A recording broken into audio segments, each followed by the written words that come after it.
a los que nos escuchan a través de las radios en muchos lugares, las televisoras también. Un saludo para todos. Hoy vamos a hablar de los milagros. Hay un milagro muy especial que es una figura en el Antiguo Testamento, lo vamos a ver, pero recuerdo el tiempo en que yo salí de un grupo en donde no se ven los milagros, o no hay milagros, aunque dicen que creen en los milagros, pero nada más de la boca, no del corazón. Y en una campaña de milagros el Señor me hizo un milagro, el cual se me cayó la venda de los ojos de que Él existía y que era real. Nos dicen, y nuestra inteligencia nos da, el que hay un ser que creó todas las cosas que vemos, porque lo dice la palabra, que delante de Él nadie se va a poder excusar, porque lo que se ve habla de lo que no se ve, y solamente que fuéramos retrasados en el sentido de inteligencia no podríamos entender la maravilla, por ejemplo, el milagro de estar con vida en nosotros, el milagro de haber sido hecho, sido creado, es el más grande milagro de manera personal en cada uno de nosotros. Pero volviendo a los milagros, entré en un grupo en donde había milagros, en varios grupos, no nada más en uno, y empecé a ver el poder de Dios a través del Espíritu Santo, y me llevó a palpar el poder de Dios, y empecé a buscarlo, y al final de cuentas encontré también la bendición de que mis manos sanaran enfermos terminales. La Biblia nos dice en Mateo 18, en donde dice que debemos de sanar enfermos y resucitar muertos. Son palabras mayores. Para eso se requiere que nos consagremos al Señor para resucitar muertos. Tenía yo un conocido en que me platicó que un padre en su camioneta no se dio cuenta que su niño pequeñito de casi 2 años se metió debajo de la camioneta y se echó para atrás y lo mató. Entonces llegaron una iglesia que aparentemente tiene el poder del Espíritu Santo, que vamos a dar algunos pequeños pormenores, y quisieron recitarlo, y le dije, para eso se requiere de precios para resucitar gente. Y de una u otra manera, ahí en esa misma iglesia, los ancianos no podían echar fuera los demonios de una muchacha. Me llevaron a la muchacha endemoniada. Ellos habían querido liberarla y no pudieron. También para liberar demonios no se necesita ser hijos de sacerdotes, como lo dice en Hechos el apóstol Pablo, que los revolcaron porque no tenían autoridad sobre demonios de poder. Yo recuerdo, dentro de las cosas, la primera fue una muchacha como de 20, 21 años, y oré junto con una hermana que tenía dones. Pasaron años y el Señor me dijo, yo fui a través de ti, el que le di la vista, de nacimiento era ciega. Después la fui a visitar y llevaron a un varón sordo completamente, y pasó cerca de mí y me dijo el Señor, tienes sanidad para él. Pero yo no le dije nada a la persona que tenía dones, y me habló, me dijo, quiero que ore por esa persona. Y le impuse manos y sanó. Y el varón, unos meses después, me puse a platicar con él en otro lado, porque seguía yo sirviendo en esa zona. Pero lo primero a lo que voy es vista y oído, porque el pueblo de Israel no tenía vista, ojos, que dice tienen ojos y no ven y oídos y no oyen. Fueron mis dos primeros milagros. Y después hubieron muchos. Hubieron tantos que sería muy difícil enumerar a otros, pero para tener el ministerio se requiere tener la sabiduría de lo alto y la evidencia de lo que dice la palabra, que los apóstoles y profetas les son dados los misterios. Efesios 3:5. Ustedes conocen los misterios y hemos estado predicando los misterios a través de las radios para que lo conozcan todo el mundo. El cual misterio en los otros siglos no se dio a conocer a los hijos de los hombres, como ahora es revelado a sus santos apóstoles y profetas del Espíritu. Revelado. Y es manifestado a los santos, dice el 1:26, ¿no?, de Colosenses. A saber el misterio que había estado oculto desde los siglos y edades, mas ahora ha sido manifestado a sus santos. Estamos manifestando a través de el ministerio de profeta. Yo fui llamado de manera sobrenatural y eso no me interesa que lo crean. Me interesa que crean a la palabra de Dios. Vamos a ver unos detalles importantes y una base importante en el sentido que el milagro más grande que el Señor puede hacer de nosotros es hacernos perfectos. Hay un pasaje en el Segunda de Reyes 4, 32 y 36. Podría yo estar hablando de muchos milagros de hace 32 años para acá. Casi la mayoría de los que están aquí tienen milagros, unos terminales y otros más sencillos, pero son las señales de mi ministerio dentro del grupo de gigantes de la fe. Segunda de Reyes 4, 32 al 36. Y venido Eliseo a la casa, he aquí el niño que estaba tendido muerto sobre su cama. Entrando él entonces cerró la puerta sobre ambos y oró a Jehová. Después subió y echóse sobre el niño, poniendo su boca sobre la boca de él y sus ojos sobre sus ojos y sus manos sobre las manos suyas, y así se tendió sobre él y calentóse la carne del joven. Volviéndose luego, paseóse por la casa a una parte y a otra, y después subió y tendióse sobre él, y el joven estornudó 7 veces y abrió sus ojos. Entonces llamó él a Geisi y díjole, llámala a esa tsunamita, y él la llamó, y entrando ella, él le dijo, toma tu hijo. Hablando de la resurrección del hijo de la tsunamita. Eliseo, con el poder de Dios, levantó al niño, bueno, al joven, porque era un joven. Y lo importante dice en el 35 que estornudó 7 veces y abrió sus ojos.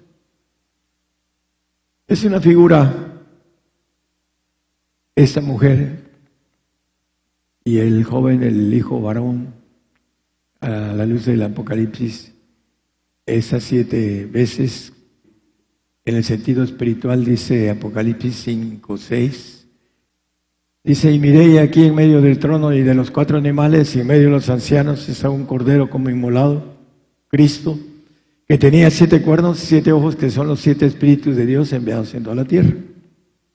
Esos estornudos, porque dice la Biblia que el Señor sopló sobre sus discípulos y le dio de su espíritu. En ese caso, él puso su boca sobre la boca del muchacho. Es una figura, hermanos. Vamos a ir viendo algo importante. En Proverbios 9:1 nos habla de que la sabiduría edificó su casa, labró sus 7 columnas. Nosotros tenemos 7 inteligencias. Esas 7 inteligencias nos hacen actuar, obrar, hacer a través de los sentidos, de nuestra razón y de nuestras decisiones y emociones. Hacemos las cosas que nos gusta o que queremos hacer por nuestra propia voluntad. Aquí dice que la sabiduría edificó su casa, labró sus 7 columnas. Hablando de Zacarías 3:9, también vuelve a hablar de 7 ojos y una piedra que es Cristo, porque vamos a ver que esta figura es la importancia del camino que la Biblia trae para poder labrar la naturaleza divina de Cristo, que en Él estamos cumplidos. Porque aquí aquella piedra, Cristo, que puse delante de Josué, sobre esta única piedra, es la única piedra que hay, es Cristo. Hay 7 ojos, son 7 espíritus de Dios que habla Apocalipsis 5:6. He aquí yo grabaré esa escultura, hablando de los bautismos de los 7 espíritus de Dios en el hombre que va a ser resucitado y va a vivir y va a ser hijo de Dios con naturaleza divina. Dice que va a los ejércitos y quitaré el pecado de la tierra en un día, al final de los tiempos. Cuando presente la ofrenda sin pecado, dice Hebreos 9:27, que está establecido que el hombre muere una vez, tenemos que morir. Y el 28, como el muchacho. Así también Cristo fue ofrecido una vez para agotar los pecados de muchos. En la cruz del Calvario Cristo fue ofrecido. Y la segunda vez, sin pecado. Cuando vayamos al tercer cielo, los que vamos a ser presentados como ofrenda perfecta delante de Dios, será visto de los que esperan santificación, salud, santificación. Los santos van a esperar a que los perfectos, lo dice la palabra con claridad, sean presentados. Dice que con una sola ofrenda hizo perfectos para siempre a los santificados. Hebreos 10:14, nada más como referencia. Zacarías 4:10 al 14. Porque los que menospreciaron el día de las pequeñeces se alegrarán. Los pequeños, que dice que de ellos es el reino de los cielos, no son los niños, son los que se hacen pequeños en el sentido humano para hacerse grandes en el divino, para ser grandes en los cielos. Dice, se alegrarán y verán la plomada de la mano de Zorobabel.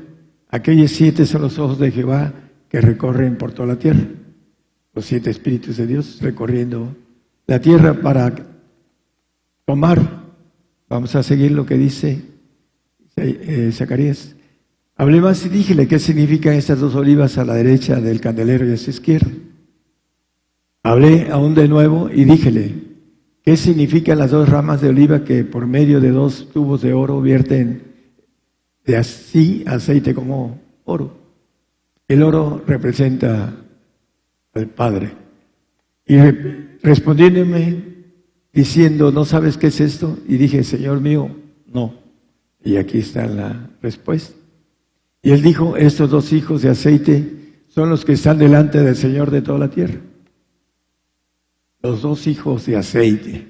También lo dice el capítulo 11 de Apocalipsis. Pero es importante entender que esos 2 hijos son los 2 pueblos, el pueblo de Israel y el pueblo gentil, de aquellos que van a ser hijos de Dios. La base del fundamento de la palabra está en Apóstoles y Profetas, ya lo conocemos, nada más como referencia Efesios 2:20. 2 Corintios 12:12. Con todo esto, las señales de apóstol, yo le puedo poner las señales de profeta, han sido hechas entre vosotros, en toda paciencia, en señales, en prodigios y en maravillas, hasta en otros países, hermano, y en muchos lugares de México. Las señales, y otra de las señales que se van a través de las radios y televisoras son las señales para que ahora que están a punto de ponerse delante de nuestros ojos, sean de exhortación, de edificación y de consuelo, para que no se pierdan. Salmo 106, 21. El pueblo de Israel se olvidó de las grandezas que Dios hizo con ellos. Se olvidaron, no las entendieron, se olvidaron muy pronto de pasar por el mar abierto, el último milagro, y las paredes de agua se volvieron muy pronto, olvidando al Dios de su salud, que había hecho grandes maravillas con ellos. Los metió al desierto y su ropa de los niños creció junto con ellos. Sus zapatos crecieron. Esos son milagros que el hombre no entiende. Yo tengo experiencia en eso, hermanos, pero es mía. Y a lo mejor hasta de mi esposa también, porque ella también fue testigo de eso. Pero la mayoría de la gente se olvida del milagro. El milagro que a mí me hizo el Señor, se lo hizo como a 250 personas. Y yo fui el único que lo busqué con intensidad. Y lo encontré en la otra dimensión. Le decía a un hermano, yo he visto al Señor varias veces, no una vez. Pero eso no importa, también tú lo vas a ver a su tiempo. Lo único que hice adelantarme un poco, pero todos vamos a ver al Señor. Unos para bien y otros para mal, pero todos vamos a verlo. Es un adelanto simplemente. Pero ese adelanto me hizo consagrarme en el trabajo, el esfuerzo. Mateo 11, 20, 21. Dice que entonces comenzó a reconvenir a las ciudades de las cuales habían sido hechas muchas de sus maravillas, no pocas, porque no se habían arrepentido, diciendo, el 21 por favor, ay de ti Corazín, ay de ti Betsaida, porque si en Tiro y en Sidón fueran hechas las maravillas que han sido hechas en vosotras, en otro tiempo se hubieran arrepentido en saco y en ceniza. Los milagros. Hay dos hermanos que no están aquí, que andan vivos y no entienden que Dios le dio una oportunidad de servirle, de buscarlo. Los resucitó. Hay otros que fueron sanados, ya se fueron algunos o algunas. No fueron agradecidos con el Señor porque no dieron gracias. Pero gracias. Esa es parte del endurecido corazón que tiene el hombre. Salmo 78, 59 y 60. Oyólo Dios y enojóse, y en gran manera aborreció a Israel. El pueblo llamado, el pueblo amado, el pueblo le fueron dadas la ley, etcétera, etcétera. Dice que se enojó Dios y lo aborreció. Aborrecer es amar menos en comparación de. Llamó a otro pueblo, el gentil, una que no era su amada mía. Lo aborreció el 60. Dejó por tanto el tabernáculo de Silo, la tienda que habitó entre los hombres. El tabernáculo era el lugar donde estaba la presencia de Dios. Y una vez al año el sacerdote entraba en ese silo, la puerta pequeña. Así son los silos el día de hoy.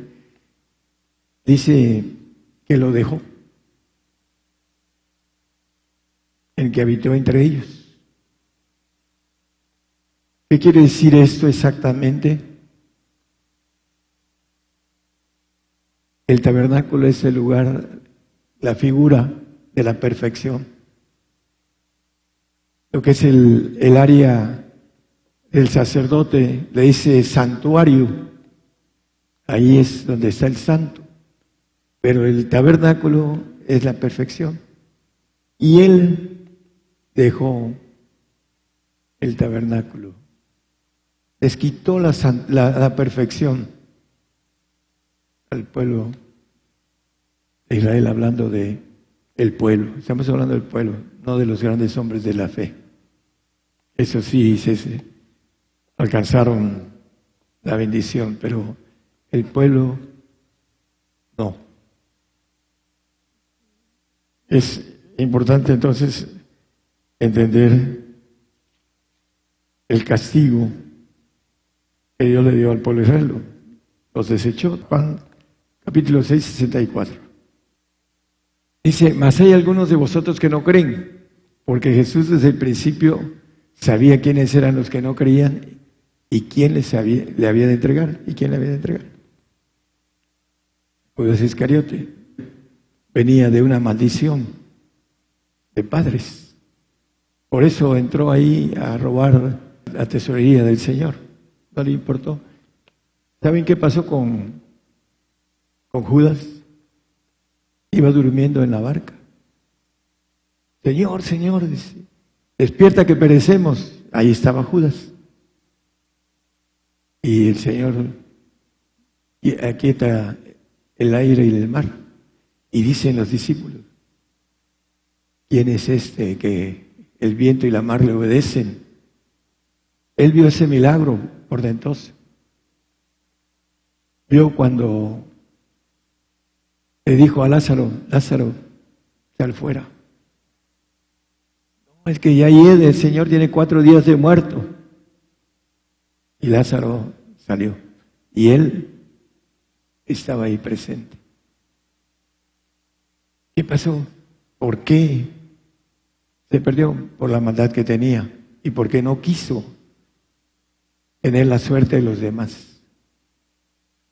Es parte de lo que sucede cuando el hombre no quiere tomar las decisiones de fuerza, de voluntad.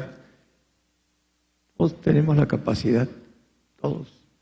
Que no querramos es otra cosa. Esa es la diferencia. Segunda de Crónicas 20:20. Y como se levantaron por las mañanas, salieron por el desierto de Tecoa. Y mientras ellos salían, Josafat, besando de pie, dijo, oídme, Judá y moradores de Jerusalén, creed a Jehová vuestro Dios y seréis seguros. Creed a sus profetas y seréis prosperados. Prosperados no de economía, hermanos. La economía no es para ahorita. Dice la palabra con claridad que el dinero es la raíz de todos los males. Y le dice a Timoteo, huye de estas cosas. Porque muchos se han desencaminado por eso. Y es cierto, el dinero es una tentación muy fuerte. Por ahí se desencaminan muchos. Creed a sus profetas y seréis prosperados. Prosperados en el sentido para la otra vida.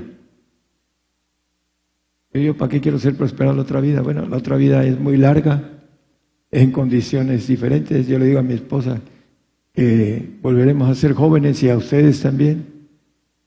Pero hay muchas cosas que el hombre desconoce y que Dios nos tiene para bendición muy grande. Colosenses 1:28, al final dice, hablando el apóstol Pablo, dice, el cual nosotros anunciamos, amonestando a todo hombre y enseñando en toda sabiduría para que presentemos a todo hombre perfecto en Cristo Jesús. Los apóstoles y profetas tienen la capacidad de Dios, la revelación de Dios, para presentar a todo hombre perfecto en Cristo Jesús.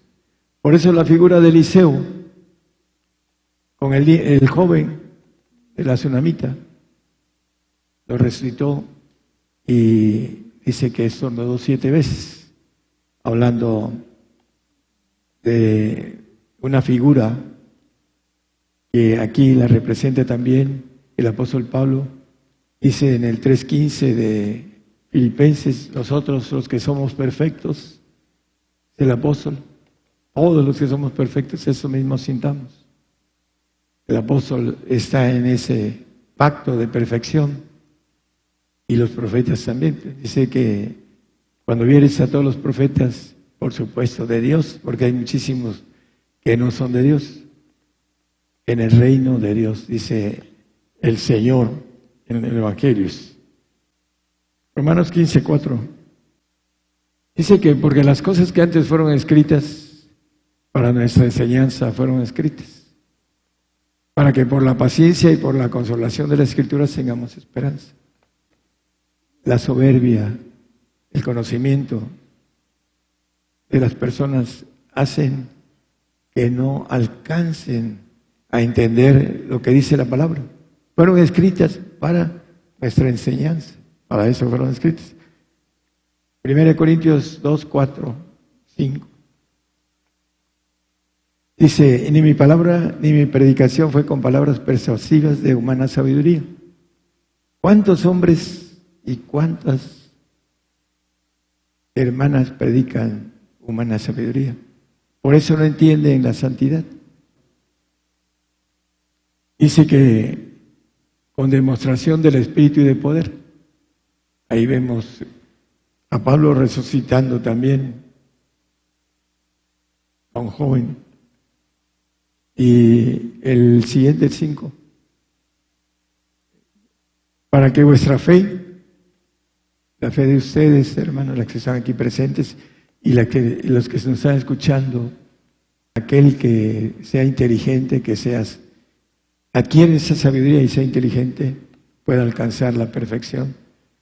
Dice, no esté fundada en sabiduría de hombres, la fe. La fe que yo tengo no está fundada en sabiduría de hombres, más en poder de Dios. Por eso decía yo algunos milagros o algunas cosas. Hace muchos años iba yo a Puerto Escondido. La camioneta empezó a tener problemas y nos detuvimos y prediqué en un grupo de jóvenes y llegaron una familia a buscarme. Tenían un endemoniado gadareno casi por ahí, con legión. Estaba encadenado, estaba encerrado y le decía yo a la familia que lo soltaran y no querían, gruñía como animal. Suéltalo, no pasa nada. Y fue liberado. Los milagros de poder. Por ahí dice, más en poder de Dios. Siempre que el Señor tenía algo para que el mensaje corriera, el Señor hacía milagros portentosos. En cualquier lugar donde yo iba, hacía milagros portentosos. En Argentina, un hermano, un pastor, mis respetos para el hermano. Después de que hubo milagros y regresamos a los 6 meses, el hermano nos atendió de una manera muy especial. No quería ni siquiera que nos regresáramos. Toda la noche se quedó en vela cuando ya nos veníamos. Y tenía que trabajar a las 7 de la mañana. Pásame otro café. Otro café. Y estuvo toda la noche con nosotros y no quería que nos viniéramos. Porque él había notado, habían varios, una muchacha comía clavos, hornillos y tomaba insecticida. Y el Señor la sanó. Y no tenía ningún problema de su estómago, porque el Señor hace bien las cosas. De esa manera, la primera vez que fui, el Señor hizo los milagros, para que la segunda vez pudiéramos trabajar de manera más completa. Y aquí en los hostiles igual. Y en muchos lugares el Señor hacía milagros, porque siempre hace milagros con propósitos. Si a usted le ha hecho un milagro, hablando de los que nos escuchan, es porque tiene un propósito para que usted agradezca ese milagro y para que lo busque. No podemos ser desagradecidos. Debemos dar gracias en todo, dice la palabra, en todo. No nada más en lo bueno que el Señor nos hace, sino en lo malo. Cuando murió mi hermana, la más chica, yo le di gracias al Señor por sus 39 años que le dio. Mi familia la lloraba. Yo le di gracias, porque esa es la voluntad de Dios, dice la palabra. Dar gracias en todo. A veces murmuramos contra Dios porque queremos que las cosas sean como nosotros las deseamos. Pero Dios nos prueba, nos conoce el límite para que nosotros, cuando nos diga, ese es tu límite, no, Señor, yo tengo más límite, no es cierto, hasta ahí llegaste, hasta ahí te probé porque ya no podías, porque dice la palabra que Él no nos va a dar más de lo que podamos soportar. Pero el Hijo, el que va a ser Hijo divino, no solo va a ser castigado, va a ser azotado. Por eso, para ese pacto se requiere de valor, como nos muestra la palabra. En valor cristiano, dice el canto. Es importante que nosotros demos gracias en todo y por todo. Los milagros son lo que nos hace palpar el poder de Dios. Procurar los mejores dones, dice. ¿Cómo? Orando y orando y orando. Dice, orar sin cesar, dice la palabra. ¿Cómo podemos permitir que pase el tiempo y que no tengamos autoridad sobre los demonios? Entonces, hay que tener la capacidad de darse al Señor a través de orar sin cesar. Muchos hermanos oran, dicen, yo oro, me levanto a orar. Sí, pero tiene desviados sus intereses divinos. Y no pasa nada, aunque se ponga a orar 1 hora, 2 horas, mientras esté desviado, no es una oración que le pueda dar bendición de lo alto.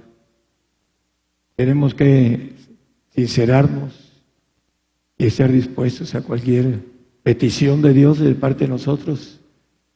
Queremos obtenerlo todo, hay que darlo todo. Cualquier cosa que sea que nos pide el Señor. Y mucha gente no está dispuesta a eso. Ay, yo eso no lo quiero. Bueno, al final de cuentas no van a obtener la bendición de ser divinos, de ser eternos, de ser inmortales, de gobernar los cielos y de obtener todo, poseer todo. Primeramente, aquí en la tierra vamos a tener una bendición muy grande. Para ser ricos necesitamos sernos pobres. Eso es lo que nos dice la palabra. En esos tiempos, para ser ricos en el milenio y ricos en la eternidad, el Señor nos prueba, nos da que seamos administradores de riquezas malas. ¿Para qué? Para que nos dé las buenas después, las riquezas de Él, que son eternas, que debemos de trabajar por, como dice el Señor, no por la comida que perece, sino por la comida que a vida eterna permanece. Por eso debemos de trabajar con ahínco. Cuando estemos del otro lado, en el otro umbral, que no falta mucho, hermanos, porque no vamos a poder comprar ni vender dentro de poco. ¿De qué nos va a servir que tengamos tanto, que tenemos lo suficiente? Los pobres son los que, dice la Biblia, es el reino de los cielos, porque no tienen mucho que perder y mucho que ganar si lo tienen. Los pobres. Entonces tenemos delante de nosotros el nuevo orden mundial, donde no vamos a poder comprar ni vender. Si es que nos quedamos después de la Tercera Guerra Mundial, y hay algunas plaguitas por ahí, se van a acrecentar. Algunos o muchos de los que no van a soportar, el Señor por misericordia se los va a llevar. y vamos a tener que aguantar la vara, no solo el castigo, sino dice que es castigo y flagelo, es azote. Hay que estar listos para llegar a la meta, hermanos. Está muy cerca. Aquellos que se aferran a la vida, no, dice, va a ser para mis nietos. El nuevo orden mundial va a ser para mis nietos. Pobres nietos les avientan todo lo malo. No es así.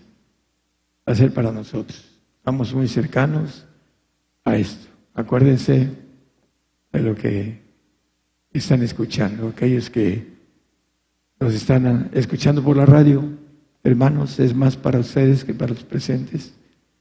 Este mensaje es importante que crean a los profetas, pero a los profetas de Dios, a los que te dicen que el Señor a los que ama castiga y reprende, dice la palabra.